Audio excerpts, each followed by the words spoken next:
যুবক একটা তোর দেখ বাবার বুক নিয়ে কাঁদতে থাক, বাবার বুকটা ছাড়িস না। এই রাত 12টার সময় বাবার বুকটা ছাড়িস না রে যুবক। যারা এখন বাবার বুক নিয়ে কাঁদবে, সারিসটা কাঁদতে থাক। তোর কান্নার আওয়াজ আমার কান পর্যন্ত আনতে থাক। তুই বুঝাই দে, হুজুর আমি আমার বাবার কাছে মাপ চাইছি। তোর বাবার কানে কানে বল, আব্বা আমারে মাফ করে দাও। তুমি আমারে মাফ না করলে বলে আমার রোজা নামাজ কোনোটাই কবুল হইব না। আল্লাহ যেই কবরস্থান কর্তৃক আয়োজিত, মাদ্রাসা কর্তৃক আয়োজিত মাহফিল, এই কবরে কার বাবা শুয়ে আছে জানি না মালিক। আমার মা আমাকে 12 বছর বয়সে ঠিক এই রমজানের আগে, মারহাবা বলে, ঠিক এই রমজানের আগে বলছিল, ইলিয়াস রে তুই যদি আলেম হস আমি মা তোরে দুধের দাবি ছেড়ে দিন। আমি খুব দুষ্ট ছিলাম। আমি জানি আমার ভাইরা তোমরা যারা আলিয়া মাদ্রাসায় পড়ো, কওমি মাদ্রাসায় পড়ো, বই খাতাটা হাতে নিয়ে যখন স্কুল কলেজে রওনা দাও, একটা মাত্র দরদি তোমার বই খাতাগুলা কাছাইয়া টেবিলে রাইখে দেয়, ভাঁজ করে রাইখে দেয়। ওই ব্যক্তিটার নাম হলো তোমার বাড়ির সবচেয়ে বড় কাজের বুয়া, ওনার নাম হলো মা। ঠিক না বেঠিক? তুমি কলেজে মেট্রিক পরীক্ষা দেওয়ার সময় পরীক্ষার 2 মাস আগের থেকে তোমার টেবিলের পিছনে দাঁড়ায় দাঁড়ায় তোমার চাকরানির মতো দাঁড়ায় দাঁড়ায় পাহারা দেয়, বাবা ওঠ, লেখাপড়া কর, নাহলে ভালো রেজাল্ট করতে পারবি না। এই কথাটা বলে একমাত্র একটা কাজের বুয়া চাকরানি, তার নাম হলো মা। বাবা তো তোমার আবার টাকা ইনকাম করে দেয়, কিন্তু তোমার আমার জীবন সুন্দর করার জন্য 1 নাম্বার টিচার হলো মা। যাদের অ্যাকাউন্টে বাবার দোয়া আছে ওর মতো বাদশাহী দুনিয়ার কেউ নাই। আর যার অ্যাকাউন্টে বাবার দোয়া নাই ওর মতো বদবদ কবিরা জাহান্নামী কেউ নাই।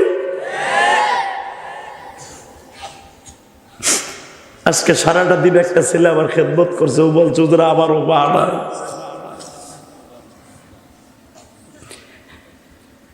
আমি জানি না এই মজমার মধ্যে কার মা নাই, কার বাবা নাই। পৃথিবীতে যার বাবা মা নাই ওর মতো দুঃখ মেয়ে কেউ নাই।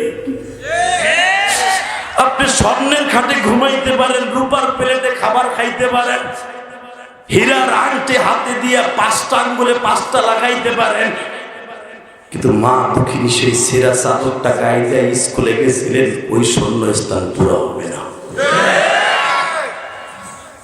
ভাই আয়, তোর পাও দূরে ধরছে যুবক, আয়।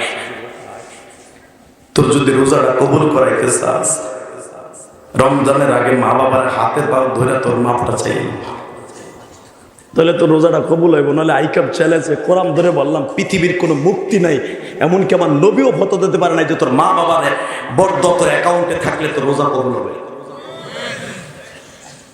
ভাই আমি তোদের কাছে বলতে চাই, মা বাবারে খুশি করে রোজা মাসে পদার্পণ করার নিয়ত আছে না নাই? আছে, আছে। আমি জ্বলন্ত প্রমাণ দিয়ে দেই। রমজান মাস যখন জীবনে প্রথম নাজেল হয়, এই যে রজব মাসের 3 তারিখ, মনে থাকবে তো? তখন হালিমায়ে সাদিয়া বেঁচে ছিল। হালিমায়ে সাদিয়া বেঁচে আছে। আমার নবী দৌড়ে হালিমায়ে সাদিয়ার কাছে গেছে, মা জিবরাইল আজকে বলল যদি মার বর্দ আমার অ্যাকাউন্টে থাকে আমি মুহাম্মাদের রোজা বলে কবুল হইব না। ও মা, মা তুমি কি আমার পরে কোনো রাগ আছে মা তোমার? বিশ্ব মানবতার শান্তির দূত নবী মুহাম্মদ বলতেছে তার দুধ মারে। মা তুমি কি আমার পরে কোনো বেজার আছো নি মা? হালিমায়ে সাদিয়া কি বলে দেখ রে যুবক,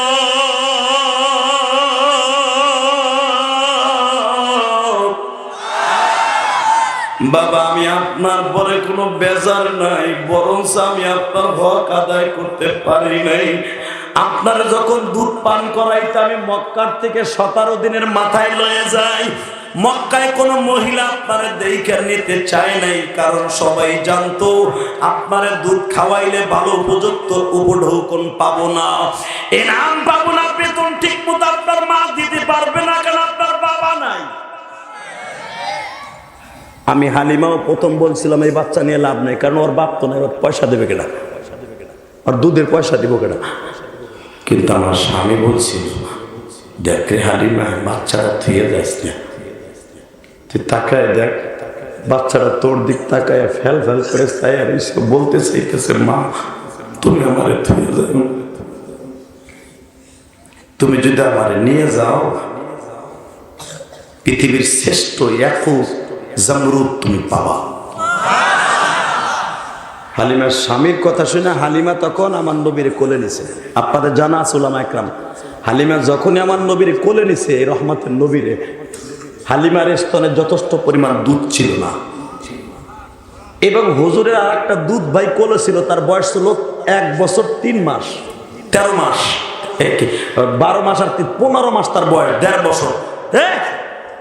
এই 1.5 বছরে পোলার দুধ যথেষ্ট ছিল না হালিমার স্তনে, যে তার একার জন্য যথেষ্ট হয়। যখনই আমার নবীরে কোলে নিছে, হালিমায় সাদিয়া বর্ণনা করেন, বুখারীর হাদিস, আমার মনে হচ্ছে আমার বডির সমস্ত রক্তগুলা দুধে পরিণত হচ্ছে। আমি হালিমার স্তন দুধে ভরপুর হয়ে গেছে। আমি আমার নবীরে তৃপ্তি সহকারে খাওয়াইছি, আমার আব্দুল্লাহরে খাওয়াইছি। ওই রাতটা আমি হালিমায় সাদিয়া আমিনার ঘরে ছিলাম।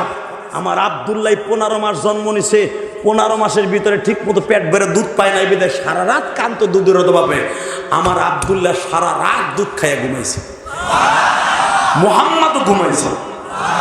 বাবা আমি তোমার নিতে চাই নাই, ওই যে তোমার লগে আমি অন্যায় করছি, আমার কাছে নিজের কাছে অপরাধী মনে হয়, তুমি আমারে মাফ করে দাও। আমার নবী বলে, মারে এটা অন্যায় না গো মা, যারা এতিম তাদের সমাজে কেউ ভালোবাসে না রে মা। এই রমজান মাস শুরু হওয়ার আগে তুমি একবার বলো, মা তোমার মুহাম্মদরে মাফ করে দিস। অযুবক যখন এই কথা বলছে, হালিমায়ে সাদিয়া চিৎকার মেরে মেরে বলে, ও চন্দ্র সূর্যের মালিক, ও আসমান জমিনের মালিক, যে চন্দ্র সূর্য তোমার কথা শুনে, আসমান জমিন তোমার কথায় উঠে, নদীর পাড়া তোমার কথায় উঠে নামে, আমি তোমার কসম করে বলছি, আমার মুহাম্মদকে আমি মাফ করে দিছি। আমার নবী যদি মা বাবার কাছে মাফ চাইতে পারে, তুই পারবি না ভাই? পারবি না দাদা ভাই? 30টা সেকেন্ড আমি ওই যুবকগুলারে বলি, তোর রোজা যদি কবুল করাইতে চাস, তুই আমার বন্ধু, তোরা আমি বন্ধু বানাইয়া ঢাকায় রওনা দেব।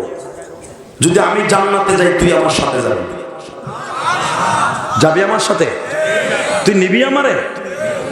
যদি আমি যাইতে না পারি, তুই আমার নিয়ে যাবি ইনশাল্লাহ, ইনশাল্লাহ। যদি তুই আমলটা করস, তুই জান্নাতে যাবি, তোর রোজা কবুল হইব, ডাইরেক্ট কবুল হইব। 30টা সেকেন্ড ওই যুবকগুলো দাঁড়াতো, রোজার মাস আর মাত্র কয়েকটা দিন আছে, আমি তোর বন্ধু হব। যাদের বাবা এই মাঠের মধ্যে আছে, তোমার বাবা এই মাঠে বসে বসে ওয়াজ শুনতেছে, নগদ কোনো বাকি ঝুঁকি না, ওই ছেলেগুলা লাভ দিয়ে দাঁড়াও তো, কার কার বাবা এই মাঠে আছে, দাঁড়াও তো, কার কার বাবা আছে, দাঁড়া। সর্বপ্রথম একটা যুবক দাঁড়াইছে, দাঁড়াও, কার কার বাবা আছে, দাঁড়া, দাঁড়া, কপাল পোড়া, দাঁড়া, তোরে না আমি বলছি তুই জান্নাতি, দাঁড়া, দাঁড়া। এই যুব সমাজ, দাঁড়া, দাঁড়া, কার কার বাবা এই মাঠের মধ্যে বসে আছে, দাঁড়া, দেখাই দে আজকে 28শে ফেব্রুয়ারি, দেখা। এই যে ছেলেগুলা দাঁড়াইছে, তাদের বাপগুলা দাঁড়ান। এই যে ছেলেগুলা দাঁড়াইছে, আপনি দেখেন না, যে বেটাগুলা দাঁড়াইছে, বাপগুলা দাঁড়াইতে বলছি, বাপগুলা দাঁড়ান, বাপগুলা দাঁড়ান না কেন? দেখেন না আপনার ছেলে দাঁড়াইছে, এই বৃদ্ধ লোকটা দাঁড়ান, আপনার ছেলেটাকে এখন জান্নাতি মহাপুরুষ বানাই দিবেন। দাঁড়ান, দাঁড়ান, কার কার বাবা এই মাঠে আছে, দাঁড়ান, দাঁড়ান। এক যুবক আমার দিক তাকা, আমি বলার সাথে সাথে পাগলের মতো দৌড় দিবি, একটা দৌড় দিয়ে বাপের বুকের মধ্যে নিয়ে শুধু চিল্লাবি আর কাঁদবি। যদি তোর বাবা আজকে মাফ করে দেয়, তোর রোজা কবুল হবে, তোর তারাবি কবুল হবে, তোর দোয়া আজকে কবুল হবে। আমি বলার সাথে দৌড় মারবি, দে দৌড় দে, দৌড় দে যুবক, দৌড় দে, দৌড় দে, দৌড় দে, দৌড় দে, দৌড় দে, দৌড় দে, দৌড় দে, আসতে না, জোরে একটা দৌড় দে, দৌড় দে, দৌড় দে, দৌড় দে যুবক, দৌড় দে, দৌড় দে, দৌড় দে ভাই, দৌড় দে, একটা দরজা, একটা দরজা। যুবক একটা দরজা গো, বাবার বুকে নিয়ে কাঁদতে থাক, বাবার বুকটা ছাড়িস না। এই রাত 12টার সময় বাবার বুকটা ছাড়িস না রে যুবক। যারা এখন বাবার বুকে নিয়ে কাঁদবি, সারিসটা কাঁদতে থাক। তোর কান্নার আওয়াজ আমার কান পর্যন্ত আনতে থাক। তুই বুঝাই দে, হুজুর আমি আমার বাবার কাছে মাপ চাইছি। তোর বাবার কানে কানে বল, আব্বা আমারে মাফ করে দাও। তুমি আমারে মাফ না করলে বলে আমার রোজা নামাজ কোনোটাই কবুল হইব না। আল্লাহ যেই কবরস্থান কর্তৃক আয়োজিত, মাদ্রাসা কর্তৃক আয়োজিত মাহফিল, এই কবরে কার বাবা শুয়ে আছে জানি না মালিক,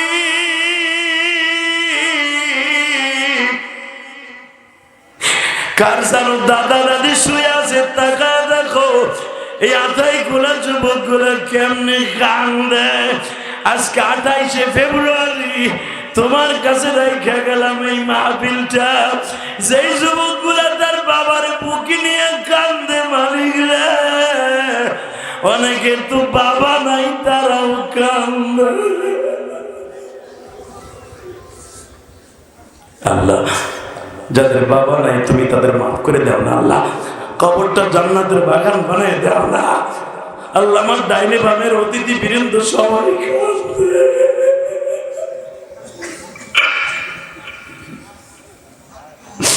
আল্লাহ কবরস্থানে কার বাবা ঘুমাইছে জানি না, মনে মনে ভাবে যে দিবাই আমার তো বাবা নাই, আমি কার কাছে মাপ চাবো। আল্লাহ হাজার হাজার মানুষ কেউই যায় না, এই রাত 12টা পর্যন্ত বসে বসে বাবার জন্য কাঁদে।